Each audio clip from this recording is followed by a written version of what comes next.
Tonight, the massacre at Virginia Tech. Out of nowhere, the deadliest shooting rampage in American history. Tonight, our coverage of what happened here and why. It's so hard to describe. Just people shot, just blood pretty much everywhere. Just completely unreal. What we know about the victims tonight and the man who police say pulled the trigger. Heavily armed and dangerous, and what might have set him off.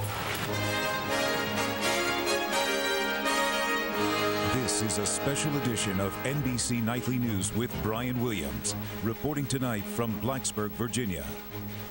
And good evening from the campus of Virginia Tech. This is easily the saddest place in our nation tonight because this place will now be known forever as the scene of the largest mass shooting in U.S. history.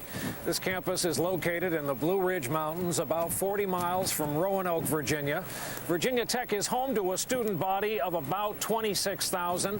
Tonight, the death toll here stands at 33, the result of a horror that unfolded here early this morning. There were apparently two separate shooting incidents 2 hours apart, the work of a man police identify as being of student age who then took his own life when the shooting was over. And so tonight there are 33 dead, at least 26 wounded in what is, again, the deadliest shooting rampage in our nation's history. This one single incident will no doubt affect every American student somehow, along with their families.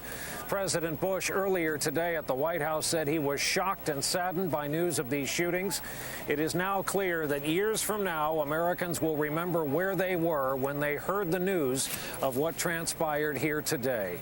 Tonight, we have extensive coverage of what happened here, and tonight's broadcast, by the way, will be presented with limited commercial interruption because of this event.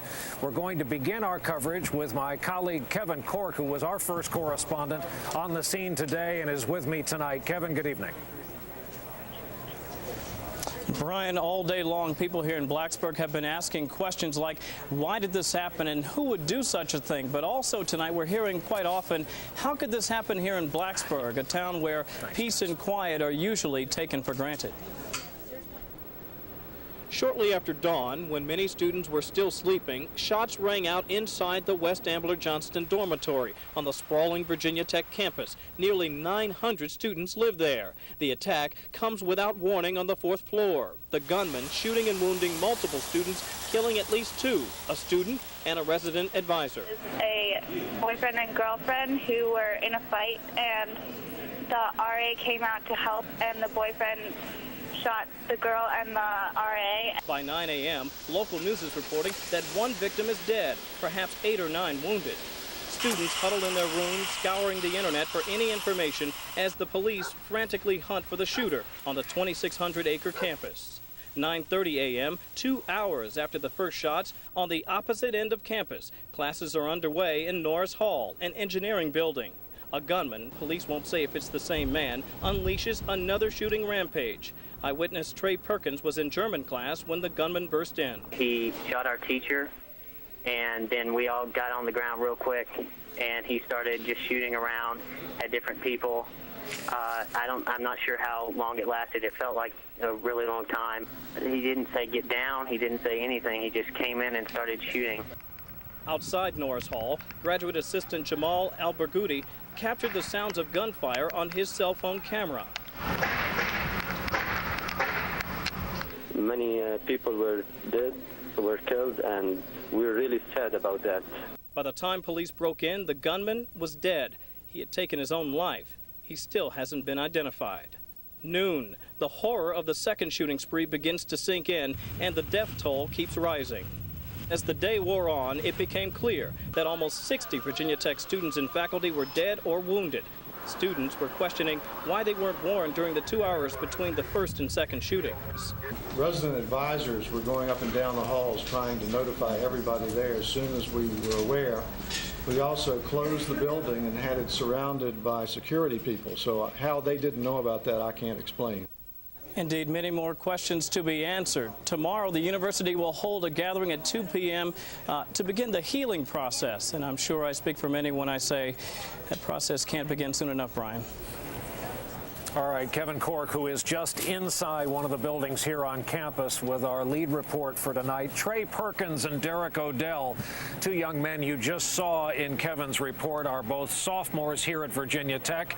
Derek, who was shot in the arm, along with Trey, is with us now. And Derek, we'll start with you. First of all, your wounds, how long have you been out of treatment, and what did doctors tell you? What happened? The doctors actually treated me really quickly, considering the circumstances. I was shot in the arm, and the bullet went through, and I was in and out of the hospital in under 2 hours. It said he used a larger caliber 9mm and a smaller .22. Was your wound caused by that smaller caliber .22, do you know? I'm not really sure. They didn't tell us at the hospital. Okay, well, let's begin with the story, and Derek, maybe we'll start with Trey, and tell us where you were when it started. We were both sitting in German class. He actually sits right in front of me. It was about, I remember looking at my clock at, it was 9:35, and about 10 minutes later, we heard some gunshots across the hall. We really didn't know what it was at the time. After we heard that, a man just ran in. He shot our professor, and we all just got on the ground really quick, and he just continued to shoot. And I mean, I was just praying that, you know, I would be okay, and as many people around me would be okay as well. And I'm incredibly fortunate that I wasn't hit. So you just dove under desks. Did you pile together at all, or were you all individuals? It was a very small class, so there weren't a lot of people to get together. So we just kind of, I turned a couple desks over to try to get that between us and the shooter. He shot for probably a minute and a half, and after that he left. And I got up, I saw Derek, he had been hit in the arm, and another girl in our class as well. She was standing up, and we went over to the door, and the three of us were just trying to keep it shut, and he eventually tried to come back in. He was pushing on the door, trying to get back in, but we were holding it shut with our feet and our hands, and he shot through the door 4 or 5 times. Fortunately, none of us were hit when he was shooting through the door, and after that, he finally just went away, and I just started looking around, and I went over to another student who had been shot in the leg. I just took my sweatshirt off and kind of put it on his leg to try to stop the bleeding. Just tried to do whatever I could, and then the police arrived pretty shortly after that. Wow. Derek, describe him for me. It's been said he was wearing a vest with a couple clips of ammo on it. We saw him actually reload a clip while he was in our room. He had unloaded probably 8 or 10 shots into people in our class, very tragically. And he reloaded his clip, and nobody could really stop him because we were all hit or scared out of our minds. Methodically, like in a movie, like you see people reload in the movies and on television. Yeah, he looked to be trained in how fast he reloaded the gun. How would you describe him physically? He was a male Asian, about 6 feet tall, with a maroon hat and a leather jacket on. Either of you guys recognize him from around campus? Not at all. So I know you don't have a heck of a lot of time to think beyond saving your own life. Do you remember having any thoughts while you're barricading yourself under a piece of furniture? Actually, I thought of my mom and just what she, like, when she hears about it, what's going to go through her head, and if something were to happen to me, how she would deal with it, and that's really all I could think about. How is it you think you guys have held it together to be able to even do this and stand here and talk to us tonight? I think we're both still in shock. It's really a surreal moment to happen to both of us, and for us to both be here. I mean, it's amazing that we were saved. Well, look, I know I join all of our viewers in saying we're sorry for the loss of your fellow students, and the whole nation reaches out to you. You've got a lot of support if and when you need it, and we're thankful you were able to describe this for us and our viewers tonight. You guys take care, okay? Thank you, gentlemen. Thank you very much. Our thanks to Derek and Trey, an emotional story that is still coming out in stories like theirs. And we have more now on the mystery behind all of this tragedy, on the gunman himself. We just learned more about him on live television and the weapons he used in today's shootings. Our justice correspondent, Pete Williams, has been working on this story today by interviewing sources he has in law enforcement. And Pete, we should also get to the question that is above all of this, and that is why? What set off this young man? Right. Well, Brian, investigators say the young man who carried out the shootings today had planned this well in advance. He was armed with 2 guns and spare ammunition. The serial numbers on the guns had been filed off to make them harder to identify and trace.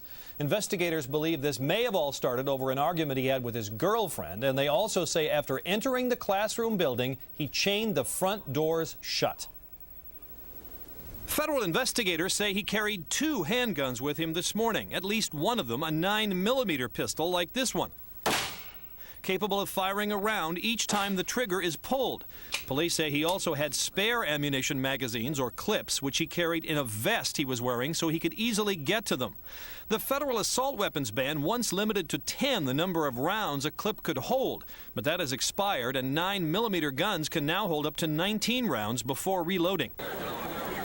A 9mm pistol was the weapon used in what had been the worst mass shooting in America 16 years ago at a Texas cafeteria where 24 people were killed. Investigators say he carried a second weapon, a .22 caliber handgun. Officials say both are on their way to an ATF firearms lab for analysis.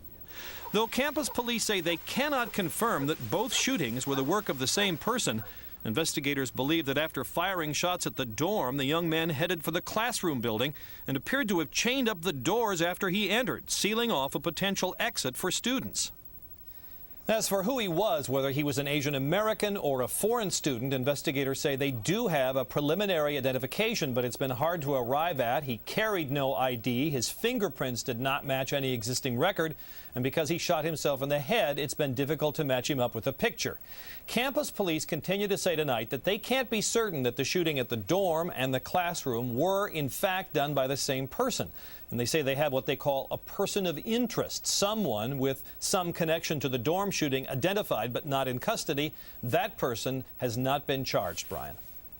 All right, Pete Williams in our Washington bureau, where he will continue to work this story. Pete, thank you for that. Sarah Walker was one of the first responders on the scene here today. She is a volunteer EMT here in Blacksburg, Virginia. She has been kind enough to also join us tonight. Sarah, first of all, did you respond to the first shooting or word of the second 2 hours later, or both? I did not respond to the first shooting. I, however, did respond to the second shooting. What was the scene when you walked in? What room of all of this chaos did you respond to? EMS, as a rule, does not actually respond into the scenes of active shootings like this one.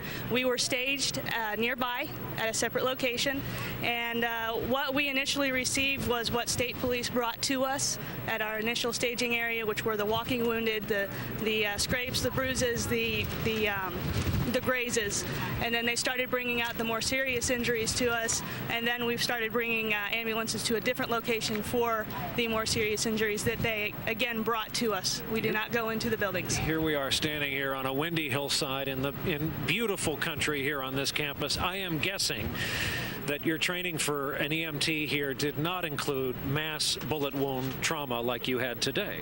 Actually, just a year ago, we did practice for a massive casualty injury here in Blacksburg, where we brought in Tech Rescue. They were the actual runners of this incident today, but we had Tech Rescue and all the other providers that took part today were practicing for a situation just like this. Now, one of the perverse aspects of today, you guys couldn't use choppers to get the wounded out. They all had to be transported on the ground because of this wind we're having, and that made it an even more cruel situation. Yes, it did. What kind of so you can assure us that when we list these wounds tonight in the hospital, anywhere from 26 to 28, based on the wounds you saw exiting here, some of these are what we could fairly call superficial and non-life threatening. Yes, they very much are. Okay, so we can hold out hope for many of the people who were able to make it out of today. Absolutely. Sarah, our thanks to you for making it after the day you've had, and thank you for joining us here on the air tonight.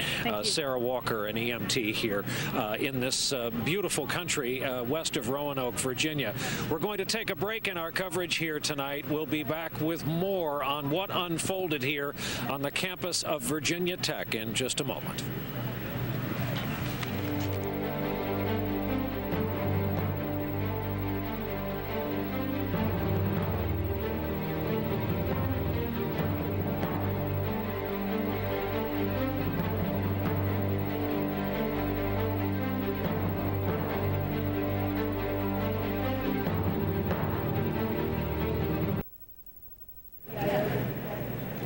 are back here on the campus of Virginia Tech tonight. President Bush spoke about the tragedy here earlier this afternoon, appearing on live national television from the White House. Our chief White House correspondent, David Gregory, is with us tonight for more on that. David, good evening.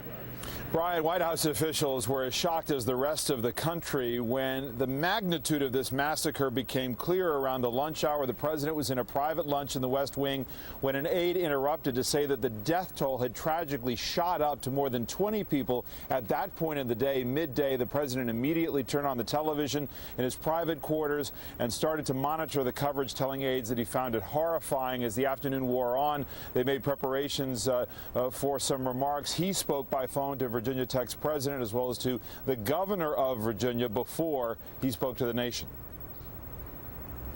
Schools should be places of safety and sanctuary and learning. When that sanctuary is violated, the impact is felt in every American classroom and every American community. Today, our nation grieves with those who have lost loved ones at Virginia Tech. We hold the victims in our hearts, we lift them up in our prayers, and we ask a loving God to comfort those who are suffering today. And tonight at the White House, preparations underway for the president to travel down to Virginia Tech as early as tomorrow for that service. That's not confirmed, but possible. And just to show you, Brian, how national in character this tragedy is, the Senate Judiciary Committee late today canceled the appearance of the Attorney General Alberto Gonzales, who, of course, was supposed to testify on the firings of those U.S. attorneys. That'll happen later in the week now. All right, David Gregory from the White House tonight as the rest of the nation looks at what happened here. We do have a quick update now on some of the other news of this day. Some of it comes from Iraq, and the news is bad. The U.S. military said 7 more Americans died, 3 soldiers and 2 Marines today, and 2 soldiers who were killed on Saturday in the latest accounting of the death toll from there. And the northeastern U.S. is still coping tonight with a massive spring storm that dropped record amounts of rain from North Carolina all the way up through New England, with New York and the New York metropolitan area taking the biggest hit. More than 8 inches of rain fell in the surrounding area in the city suburbs, causing some massive and unexpected flooding. A bit further upstate, it was snow with up to 17 inches on the ground in upstate New York, running on in through Vermont. High winds and heavy surf caused problems in coastal areas. Hundreds of thousands of people in all lost power. Another break. We'll be right back with more from Virginia Tech this Monday night in just a moment. The tragedy here at Virginia Tech today is, as we have said during this broadcast, the worst mass shooting in American history. We have the college president standing by to talk to us. The fact that it happened on a college campus puts it on a fairly substantial list of mass shootings at colleges and high schools, with, in many cases, students as both perpetrators and victims. A report tonight from NBC's Lisa Myers. Until today, the deadliest campus shooting in U.S. history was a 90-minute homicidal rampage at the University of Texas. In 1966, an engineering student climbed the clock tower and opened fire, killing 16.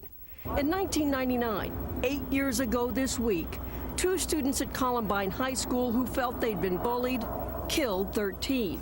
In 2002, a graduate student dismissed from Virginia's Appalachian School of Law killed the dean and 2 others. Also that year, a failing student at the University of Arizona Nursing College killed 3 of his instructors. He did have multiple handguns in his possession.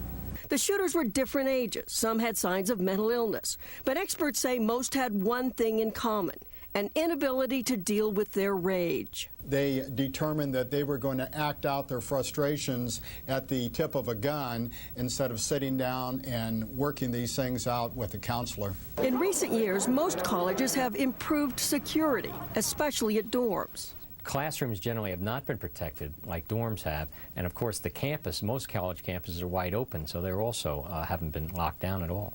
Virginia Tech did have an emergency action plan, but it included only 4 pages on workplace violence, with the most obvious instructions: call 911, evacuate, and take cover.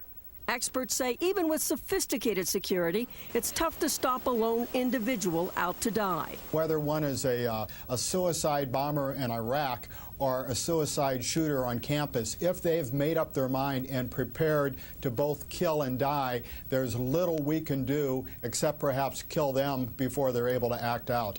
And while there will be efforts to identify these individuals before they erupt in gunfire, experts agree tonight this day will happen again. Lisa Myers, NBC News, Washington. On obviously the worst day in the history of Virginia Tech, Dr. Charles Steger, the president of Virginia Tech, has taken time to join us on the air tonight. First of all, the condolences of all of us, all those watching tonight on this shock to your college community. Do we know anything more about what may be a motive in this? We don't at this time. We have witnesses being interviewed. The bodies are still being identified, and some parental notification has already taken place. But at this point in time, we do not know what the motive of the shooter was. Dr. Steger, as it is already being raised as a question, are you convinced, and it's early yet and the shock is still settling in, that everything correct was done in that 2-hour interim between shooting incidents? Well, based on the information we had from our security people, as soon as we were aware of the first shooting incident in the dorm, that facility was completely locked down. It appeared to be an event contained and perhaps involving only those 2 individuals. The second shooting was totally unanticipated. And as soon as we found out about that, significant security was dispatched to the building. The sweep was beginning, and then we initiated the lockdown. The issue is, did we lock them up in the academic buildings or in the dorms? Only 9,000 people live on campus. About 14,000 were in transit, not counting our 10,000 employees. So this is like shutting down a city. You can't do it instantaneously. And did you think you had the gunman after the first shooting incident? Well, we had a suspect, and we were pursuing that. But we weren't certain at that point in time. First, we weren't sure there was a third person involved, and then as we looked through the room, we didn't find a murder weapon. And then we were also interviewing witnesses, trying to put together the puzzle of what actually happened. You understand parents are watching around the country, and they want to know that college-age children, when in college, are safe. Right. Well, I can assure them that we are doing everything that we possibly can. We have significant additional security on the campus this evening. We will do a review of this event as we do all such events to see how we can improve in the future. But it is a difficult process. Our hearts go out to the families, but we will heal and we will go forward. And you've spoken to the president, and he may visit as early as tomorrow. Right. I spoke to President Bush just a few hours ago. All right. Dr. Steger, thank you. After the day you've had, and again, the nation is watching and the nation is mourning along with you. Thank you very much. We want to remind our viewers that NBC News will offer extensive coverage of this story, including an NBC News special report tonight, an hour-long look at what transpired here today. That's at 10 o'clock Eastern Time, 9 Central Time. And a reminder, tomorrow, the Today program will originate from here, the campus of Virginia Tech. Coverage continues all evening long on MSNBC and on your late local news. For now, from the campus of Virginia Tech, I'm Brian Williams, NBC News. That is our broadcast for tonight. Good night.